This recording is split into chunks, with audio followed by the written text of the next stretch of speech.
Caros amigos, sejam muito bem-vindos a mais um episódio do Semi ou Novo. No episódio anterior, cujo link você confere aí no canto superior direito da tela, a gente mostrou 6 boas opções de seminovos que você consegue comprar pelo valor de um Renault Kwid Outsider, um carro de R$44 mil. Agora a gente vai mudar totalmente de segmento e nós vamos trazer para você 6 boas opções de seminovos que você consegue comprar pelos R$133 mil que a Jeep cobra por um Compass Longitude 2.0 Flex. Não esqueça de assinar o canal e de ativar o sininho para receber as notificações. O Compass é um exemplo muito interessante de como uma virada de geração pode fazer um carro virar 180 graus, nesse caso, para o lado bom. Se o modelo do Compass de primeira geração, de 2006 a 2016, era um carro praticamente esquecido pelos brasileiros, um carro de acabamento relativamente pobre, um motor pouco eficaz, um design pouco atraente, o modelo de segunda geração virou isso completamente de cabeça para baixo.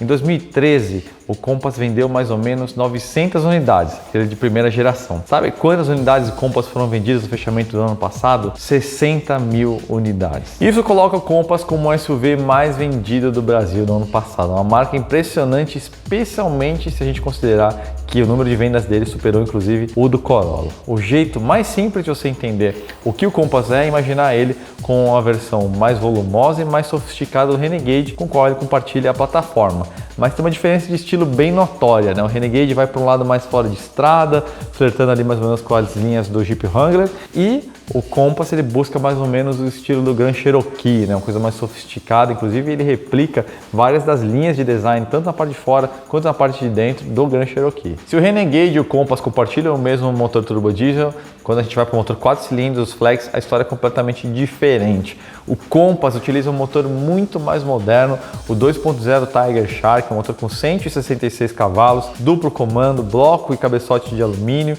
20,5 kgfm de torque e o mais de 85% desse torque já está disponível aí desde as 2.000 rotações, algo que é bastante impressionante para um motor aspirado e muito importante para um carro tão volumoso como um SUV desse porte. De todas as versões do Compass, a gente escolheu, lógico, a de maior volume de vendas. A Longitude 2.0 Flex representa 40% das vendas do catálogo do Compass, então realmente é a escolha que faz mais sentido. Como a gente falou na introdução, é um carro de R$133 mil e vem muito bem equipado. Então já tem rodas aro 18, o sistema central de multimídia já tem tela de 8,4 polegadas e integração com o Android Auto e Apple CarPlay, tem sensor de chuva, acendimento automático dos faróis, diversos outros itens aí.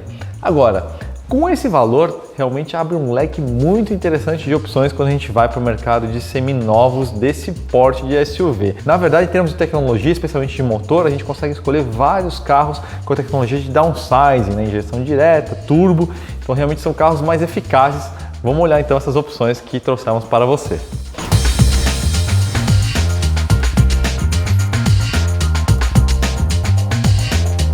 Nossa primeira sugestão foi um dos grandes campeões de audiência no segmento Premium, Volvo XC60 de primeira geração. Nessa faixa de R$140 mil, um pouquinho menos na verdade, para entrar dentro dos nossos critérios, das regras, né? Você consegue comprar a versão que muitos consideram como a mais sofisticada em termos de mecânica e ela surgiu justamente no último ano modelo do XC60. Eu estou falando da versão turbo diesel com tração nas 4 rodas D5 Kinetic.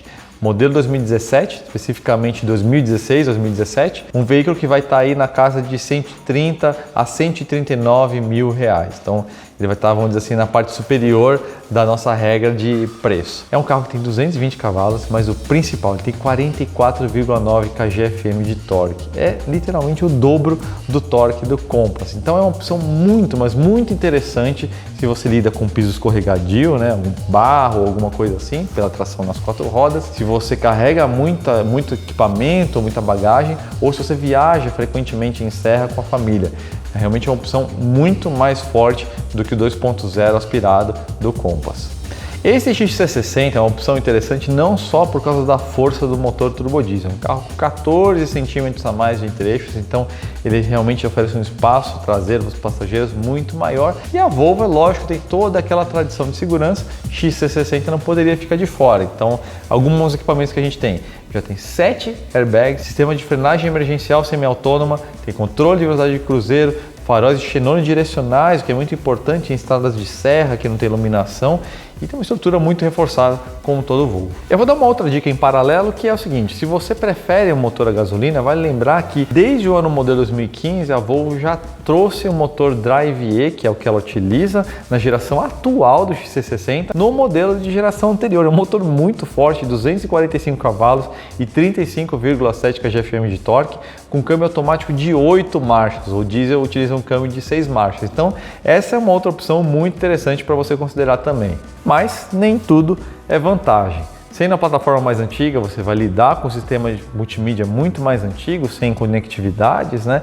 E a versão Kinetic não tem alguns equipamentos, né? Não tem navegador por GPS, não tem câmera de ré, não tem teto solar. E outro ponto a ficar atento, especialmente dependendo da região que você mora, em relação ao tamanho da rede, né? A Volvo tem uma rede muito mais modesta do que a Jeep, e o custo de manutenção também é superior, um carro de categoria premium. Então esse é um carro que não é para todo mundo, né? Mas é um baita de um Volvo. Indo totalmente na contramão da sugestão anterior, essa que a gente vai trazer agora é algo bem mais racional e moderno. A gente está falando do Tiguan 250 TSI Comfortline versão intermediária, e no ano modelo 2018, que é o que a gente está recomendando para vocês, está aí na casa de 118 a 130 mil reais. Vale lembrar que 2018 é o ano de lançamento desse carro, então ele acabou de sair, saiu ontem, né? Então ele tem ainda uma longa vida em termos de ciclo de produto, e lógico, isso conta muitos pontos a favor quando você está falando de mercado de seminovos. O motor dessa Tiguan é o mais do que consagrado 1.4 TFSI de 150 cavalos, e ele está casado aí o câmbio DSG DQ250 de 6 marchas, transmissão banhada a óleo, portanto diferente daquelas primeiras DSG dos motores 1.4 TFSI.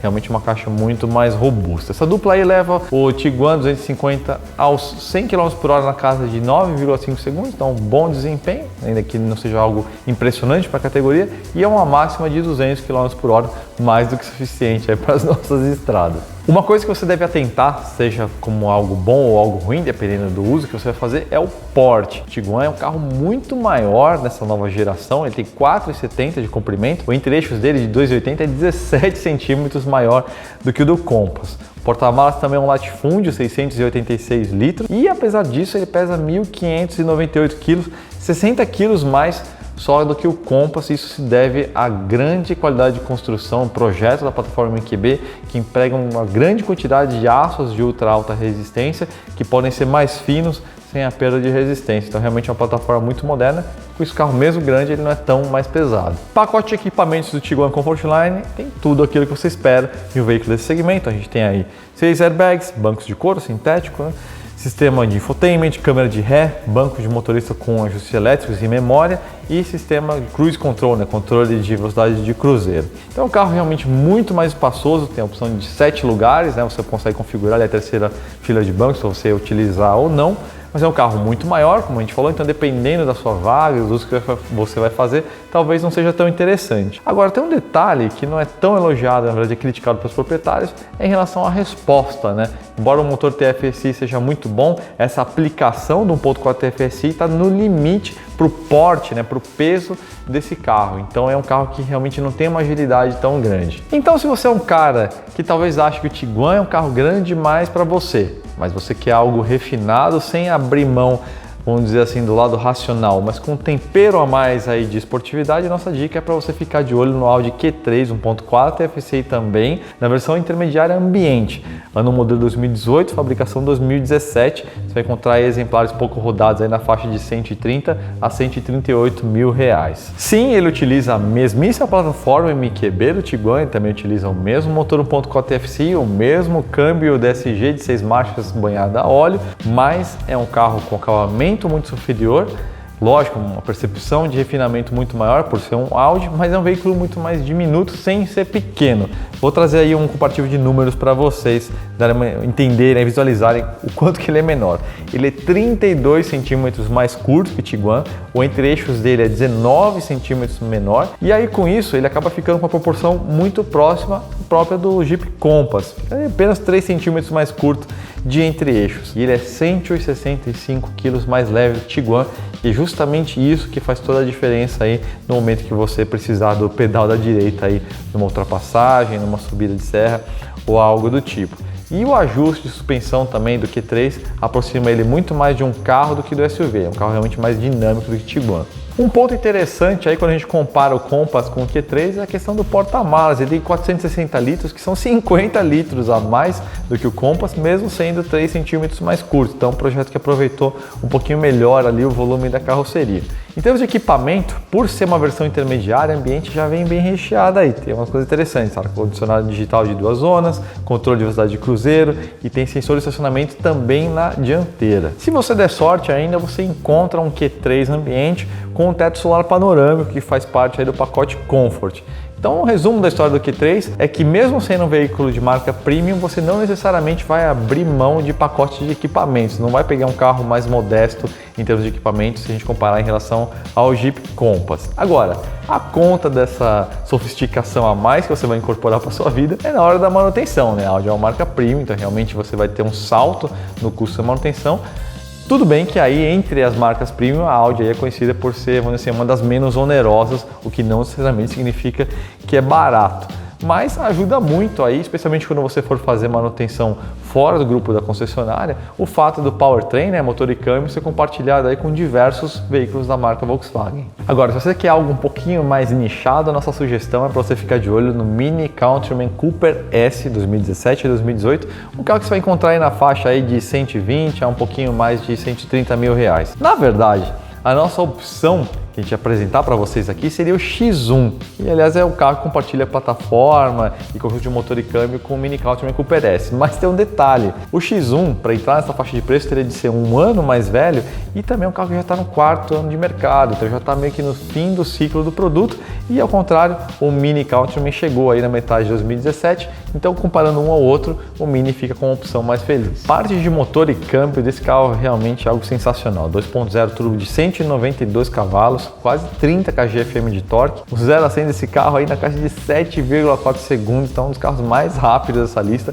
e que daria trabalho até mesmo para alguns hatches esportivos aí, 221 km por hora de velocidade máxima. Você consegue encontrar até alguns modelos com tração nas 4 rodas, o All-4 nessa faixa de preço, mas é um pouco difícil, é mais provável que você encontre um modelo de tração dianteira. Sendo o Mini, evidentemente, a tocada é mais esportiva e provavelmente mais esportiva que a maior parte, se não todos, dessa lista que a gente está trazendo para vocês. A gente brinca até que é como se fosse um Mini Cooper para pais, né? Que precisa levar os filhos, ele precisa levar as bagagens. Então ele tem uma direção realmente envolvente, uma direção direta, uma suspensão mais firme. Então a tocada dele do carro reflete inclusive o seu design, é algo mais emotivo. O porte dele é bem parecido com o do Compass, né? Em trechos ele tem 5 centímetros a mais, vai para 2,67 e o comprimento é um pouco menor, 4,30 m. Isso é uma característica dos Mini, né? Tem os balanços bem curtos. O porta-malas ele é menor do que o X1, 450 litros, mas isso aí dá 40 litros a mais do que o do Compass. Na verdade não é uma diferença tão grande, pouco mais que uma mochila, mas é um porta-malas maior. Na parte de equipamentos, tudo que você deve esperar de um veículo desse segmento, tem teto solar duplo, um diferencial no caso, mas é mais ou menos o caso do Q3, né? Ele é um carro que vem bem equipado, você não abre mão para pegar um carro de marca premium, vamos dizer assim, pelado de equipamentos. Ele já vem bem recheado, inclusive faróis de LED, controle de velocidade de cruzeiro, dentre outros equipamentos. Ponto positivo, que eu comentei há pouco, é a questão da geração ser nova, né? Relativamente, pelo menos. Você tem pelo menos mais 2 anos de vida aí com essa geração, então na hora da revenda você ainda consegue aproveitar esse carro bem. E outro fato é que ao você pegar ele seminovo, você já absorveu boa parte da depreciação, que é justamente um dos pontos fracos desse carro quando você compra ele 0 km. Agora, um ponto fraco real, que é muito parecido com o do XC60, é a questão da rede, né? Um carro com uma rede de concessionários mais modesta, então fique atento a isso na sua cidade, né? Dê uma pesquisada antes para saber se tem mais de uma opção, é sempre bom ter, né? E o fato do motor ser somente a gasolina também te deixa só com uma opção, no caso de uma grande variação entre etanol e gasolina, você vai estar amarrado, vai estar ancorado aí a gasolina, mas por outro lado ele aproveita melhor a queima da gasolina. O motor monocombustível é sempre mais eficaz com aquele combustível. Uma outra opção que a gente vai trazer para vocês agora, para quem quer esse punch, essa força do Mini Countryman Cooper S, mas gostaria de ter uma rede um pouco mais disponível, é justamente o Chevrolet Equinox, a versão topo de linha Premier, modelo aí 2018, vai estar na faixa de 130 a 140 mil reais. É também um modelo novo, foi lançado em 2017 nos Estados Unidos, chegou aqui em outubro, né, 2017, no fim do ano, e foi o carro que chegou aqui para encarar o Compass e o Tiguan, ele preenche dentro da Chevrolet, né, o espaço entre o Tracker e o Trailblazer. A grande estrela do Equinox é o conjunto mecânico, é literalmente um canhão o motor desse carro. Ele utiliza uma variação no motor que é utilizado no Camaro 4 cilindros, um 2.0 turbo de 262 cavalos e 37 kgfm de torque. Realmente motor muito forte, tração nas 4 rodas e câmbio automático de 9 marchas. Então ele consegue ter uma boa aceleração e ao mesmo tempo ter uma rotação bem baixa em estrada, que ajuda aí no consumo de combustível. O 0 a 100 desse carro é o mais rápido dessa lista, 7,3 segundos e 210 km por hora de máxima. Fora a força do motor, um enorme atrativo do Equinox é a lista de equipamentos de série. Eu vou precisar consultar a cola diretamente aqui, só olhando de canto não vai dar porque é muita coisa. A gente tem o sistema de áudio Bose, abertura elétrica do porta-malas, sensor de chuva crepuscular, bancos de couro, na verdade couro sintético, partida remota com pré-ativação do ar-condicionado, né? No dia quente você consegue deixar o carro ligado e deixar ele gelando antes de você entrar. Tem sistema de estacionamento semi-autônomo,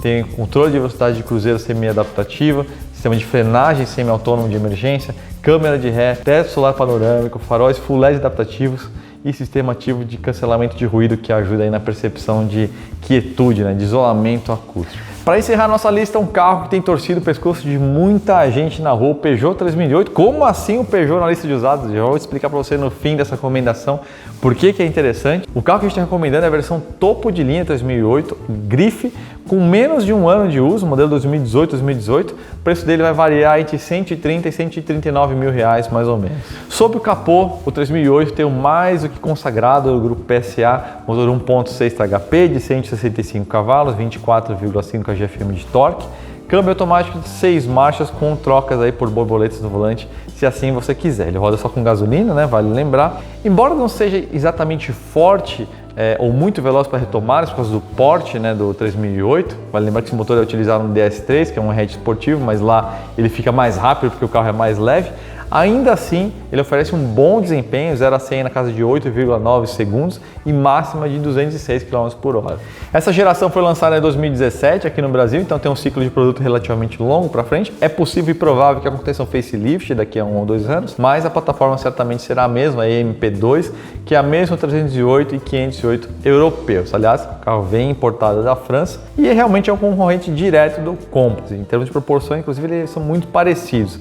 O entre-eixos é um pouquinho maior, 5 centímetros, vai para 2,67 e tem praticamente o mesmo comprimento. Só que o porta-malas, olha que interessante, tem 110 litros a mais, vai para 520 litros, então se você viaja muito, pode ser uma posição bem interessante. Agora, o grande destaque do 3008, nisso ele destaca muito mesmo, é a questão da qualidade percebida. O design externo do carro impressiona e o design interno também é muito impressionante. Ele tem um painel todo envolvente, com a pegada bem premium, realmente um capricho aí na execução, tanto de design quanto de materiais, e o pacote de equipamentos também está condizente com essa percepção. Então a Peugeot realmente caprichou na montagem do pacote desse carro. Ó, alguns itens de destaque aqui: a gente tem quadros de instrumentos digital, né, o cluster ali para o motorista, teto solar panorâmico, porta-objetos dele é refrigerado, iluminação ambiente, tem bancos com ajuste elétrico e massageadores, tem carregadores celulares por indução e faróis de LED. Realmente vem bem recheado.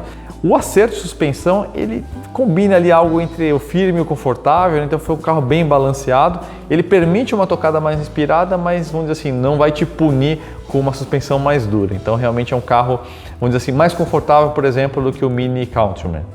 Pontos fracos do 3008 são poucos, na verdade, se a gente se concentrar no produto. O deslize mais criticado entre os proprietários é a falta, e estranha falta, aliás, de abertura elétrica do porta-malas. É um carro também que tem uma desvalorização acima da média, mas vale lembrar, como já disse outras vezes, você vira isso a seu favor a partir do momento que você está comprando ele seminovo, você já cortou aquela grande fatia de desvalorização no primeiro ano. Mas na verdade, quando a gente fala de Peugeot, o maior ponto fraco é justamente a questão de pós-venda, né, que foi muito criticado no passado. E aí entra uma coisa interessante, que foi um compromisso realmente, a Peugeot chamou no peito e criou esse programa chamado Total Care, que inclui aí 10 compromissos que eles assumiram, tanto em relação à entrega do veículo, no caso de uma revisão programada, aos custos dessa revisão programada, em relação também ao orçamento versus a fatura.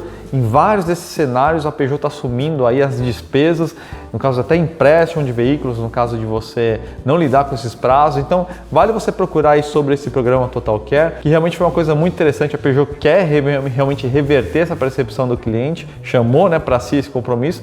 Então eu acho que pode até valer esse voto de confiança, assim, porque o produto é excelente, é muito bom. E o ponto mais fraco, que é justamente a questão do pós-venda, eles estão batalhando duro, né? Então aí fica aí ao seu critério aí se você dá esse não ou não esse voto de confiança, mas realmente foi algo interessante que a Peugeot fez. Então é isso, pessoal, estas são as nossas sugestões de seminovos que você pode comprar com até 5 anos de uso pelos 133 mil reais que a Jeep cobra do Compass 2.0 Longitude Flex. Mas a gente quer ouvir as suas sugestões, então vá lá no autoline.com.br, utilize o filtro ali de preço, selecione a carroceria SUV primeiro, né? Aí depois você usa o filtro de preço, desloque aí até 10% a menos e 5% a mais ou menos em relação a esses 133 mil reais e traga pra gente aí na área de comentários que SUVs que você compraria nessa faixa de preço. Beleza, pessoal? Então até a próxima, muito obrigado pela audiência e nos vemos em breve.